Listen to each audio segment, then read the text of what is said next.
Welcome everyone to another RIS interview where we bring you the story behind the research that made it into our journal, the Review of International Studies.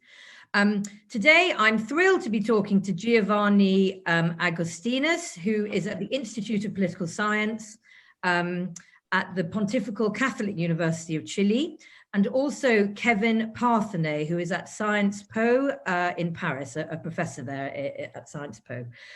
They have a new article out in the Review of International Studies entitled Exploring the Determinants of Regional Health Governance Modes in the Global South, a comparative analysis of Central and South America. Very apt for this time of pandemic, of course. So welcome to you both and congratulations on the article. Thank you. Thank you very much. So let's get straight onto it. Let me start by asking you about your academic journey. What brought the two of you together and how did you become interested in this area of research? Giovanni? Yeah, thank you. This is an interesting question since the academic journey behind this article is a long one. Kevin and I met back in 2015, more or less, at Sciences Po, where we were both conducting research on Latin American regionalism, and Kevin was focusing on Central America, whereas I was studying the South American region. And we rapidly realized that the literature on Latin American regionalism had hardly explored the variations in the drivers, the institutionalization, the outcomes of regional collective action in the two regions, right? So despite the existence of relevant and meaningful variation, basically, particularly regarding the role of external actors, for instance, or regional powers, no one had really explored that variation. So we kept discussing the possibility to investigate this variation, kind of joining our respective expertise, right? Me on working on South America and Kevin on Central America. And also our growing interest in comparative regionalism. A few years afterward, I brought into the discussion the issue of public health, because I had started to work specifically on regional health governance in South America. Kevin was enthusiastic about it, and around, let's say, 2018, we really started working on the article, which we are presenting today. We worked on the conceptualization and operationalization of the differences between Central and South America, which, as Kevin will discuss, are related to the involvement, predominantly related to the involvement of external actors, right, in regional health governance in the two regions. And I worked specifically on UNASUR at the time, which was alive and kicking, by the way, at the time, and very much focused on the issue of health, whereas Kevin was an expert and is kind of an expert on the Central American integration system, the SICA. So we decided to focus on these two big regional organizations. And a final point I would like to mention is that basically while we were working on this article, a couple of very important things happened, right? The first one is that UNASUR broke down and disintegrated, mainly due to intergovernmental tensions among South American governments related to the Venezuelan crisis. And this thus forced us to kind of discuss the vulnerability of South America's regional health governance in the case of UNASUR. And the second very relevant thing is that the COVID-19 pandemic hit. And this pushed us to include in the article an analysis of how the two regions responded to such a dramatic transnational health challenge. But I guess we will discuss this in a moment. Thank you. So it sounds extremely interesting. For those who perhaps don't know so much about this area of research, could you, Kevin, perhaps give us a brief outline of the article and the sort of ideas and arguments within it? Yes, of course. So what the article is about, we basically start posing a general research question. That is, what explains the variation in how states collectively deal with public health challenges across different regions? That is our main research questions. So to do so, we take a conceptual framework of regional health governance modes, which allows us to address institutional design issues, and in particular to explore the process of collective health policy making that takes place within regional institutions.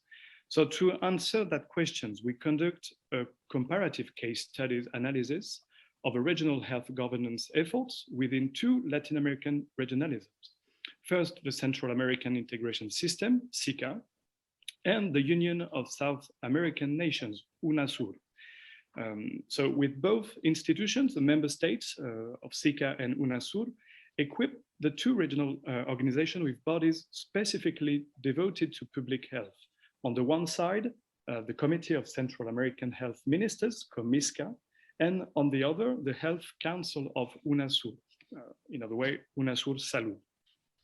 So despite similarities between those two regional bodies, a closer look reveals, in fact, significant variations in institutional design and policy making, which is concretely indicative of the different regional health governance modes developed in the two regions.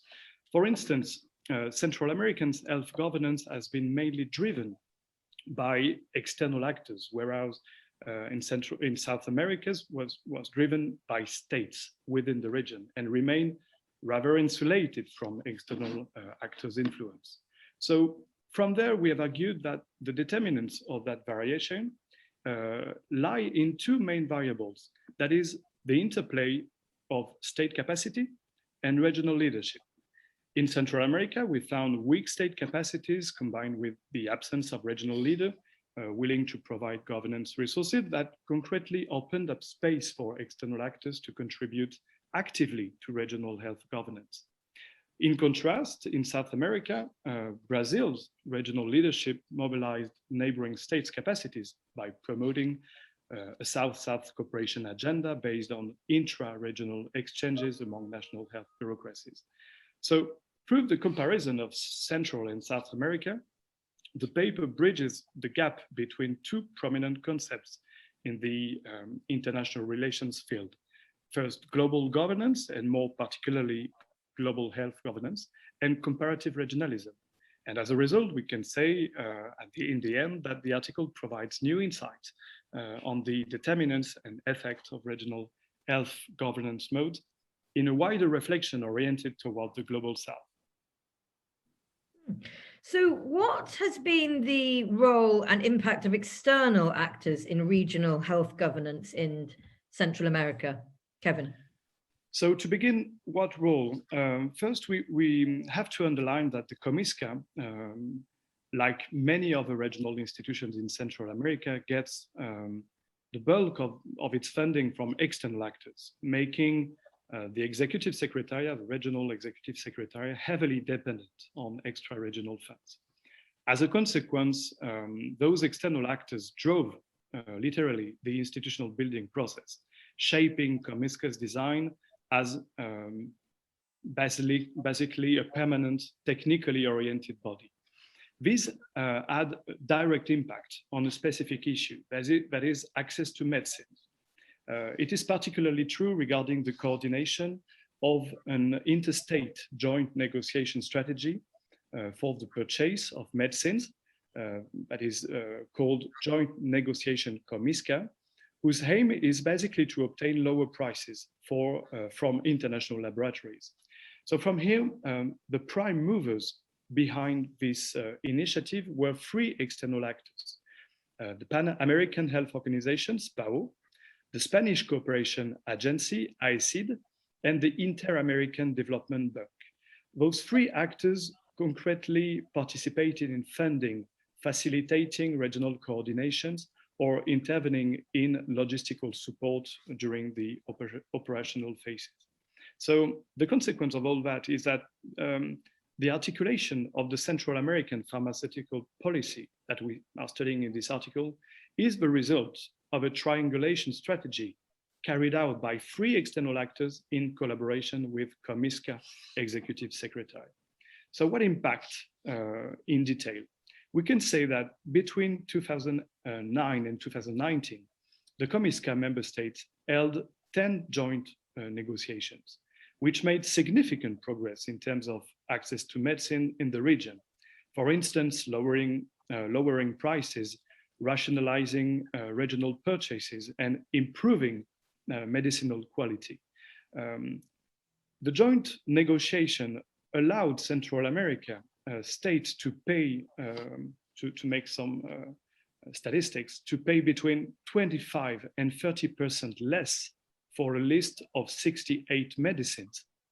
And for some drugs, it goes up to 600% less. All in all, it generated regional savings of about 61 billion US dollar over the period 2009-2016. So from there, two conclusions. First, I think external actors help very concretely Central American states build up their capacity to broaden access to essential medicines and contribute directly to the provision of regional collective good. Second conclusion, and interestingly, the case of COMISCA's joint procurement mechanism reveals the key facilitating role of SICA's technical regional bureaucracy in the Central American health governance making.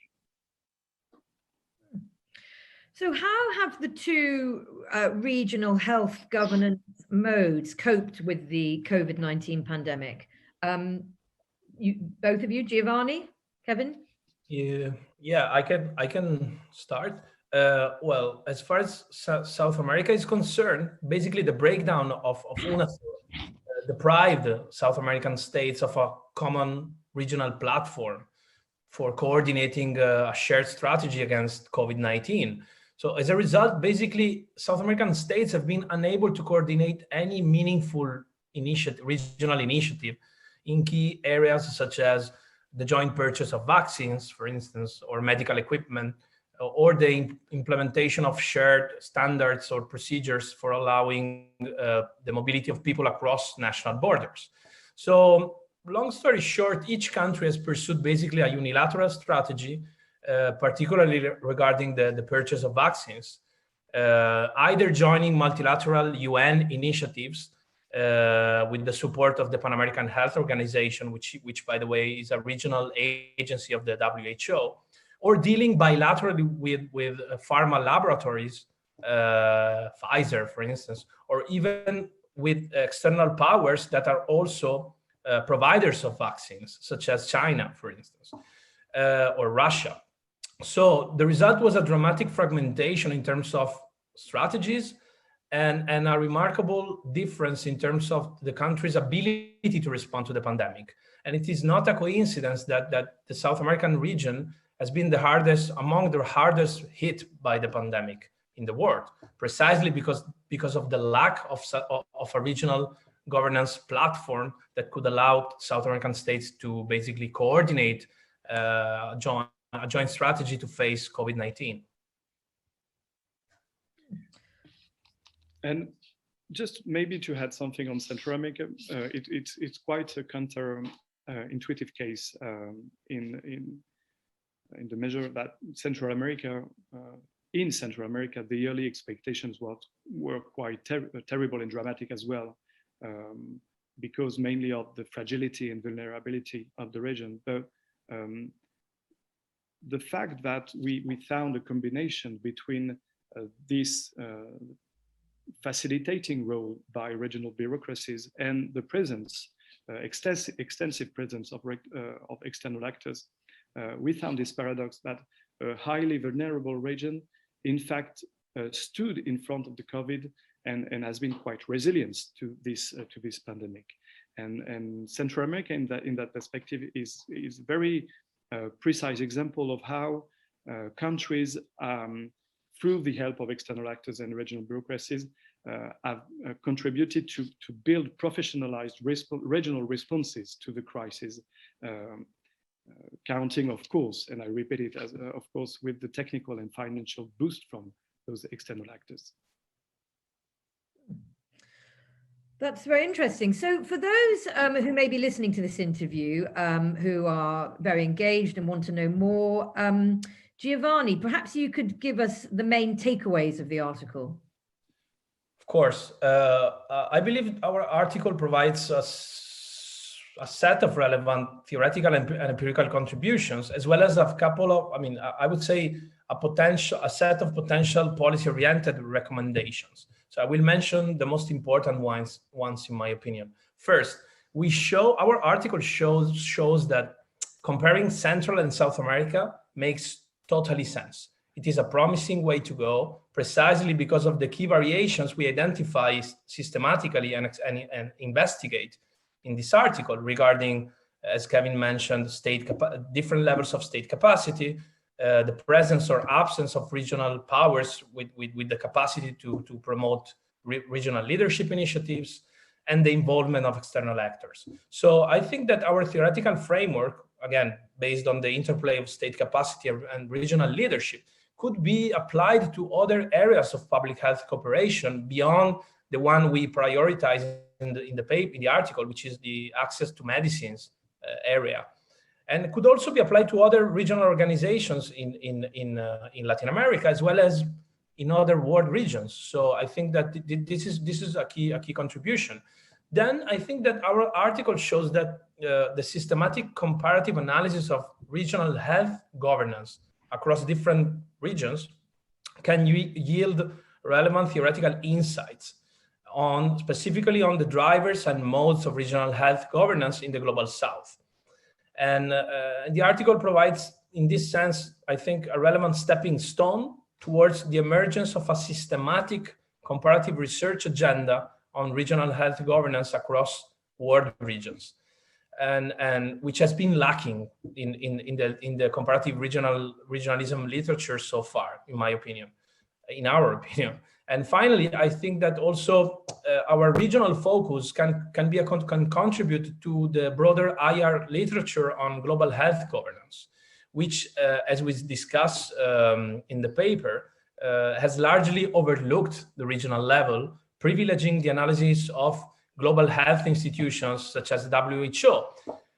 Whereas the key point, the key takeaway of this pandemic, I would say, is that it showed that regional institutions and organizations are very relevant to deal with transnational health challenges, particularly given the interstate power tensions that are paralyzing the WHO at the global level, right, between China and the US, for instance. And then a third key point, I would say that our empirical findings indicate that purely intergovernmental regional health governance modes, such as the one that emerged in South America, are more vulnerable and unstable than those that involve the participation of external actors through financial support and technical support. This, of course, does not mean that external actors' involvement does not pose problems of ownership and autonomy, particularly in developing regions of the Global South. Yet our article does show that external actors' involvement provides, as Kevin said, key financial and technical resources that can support the emergence of more stable and effective regional health governance institutions, which are better equipped to face transnational challenges such as pandemics. On the other hand, I would say that the South American the South American case and our findings on South America show that health governance mode, again, let's say that intergovernmental South-South cooperation is heavily dependent on regional powers leadership, right? So this means, and this means that as soon as the regional leader, in the case of South America, it was Brazil, right? As soon as the leader is in trouble or is not able to provide leadership or to sustain a regional health governance architecture, as it happened in the case of Brazil, because either of the exogenous financial crisis or because of the dramatic domestic political changes, then the regional health governance structure suffers or even collapses. So again, I think that the case of South America is interesting because it shows how South-South intergovernmental cooperation is vulnerable to this kind of exogenous factors, such as domestic political changes and global financial crisis. Finally, a really final point, I think that the main policy-oriented contribution of our article is showing that the proactive involvement of external actors, coupled with the establishment of regional technically oriented institutions, increases the effectiveness and sustainability of regional health governance efforts, particularly in world regions which are characterized by very limited state capacities. That's great. Thank you. Thank you both of you for agreeing to be interviewed and giving us this very interesting insight into your research. So thank you both very much. For those of you who are keen to learn more, you can read the full article on the first view section of the RIS website. If you're a BISA member, you can access this free of charge as part of your membership by logging into your account. And if you're not a BISA member, you might want to see if you can gain access via your institution. And while you're here, please do look at the BISA website. It's www.bisa.ac.uk. To learn more about us and see all the wonderful benefits a BISA membership can bring you. So thank you very much once again to Giovanni and Kevin, and goodbye.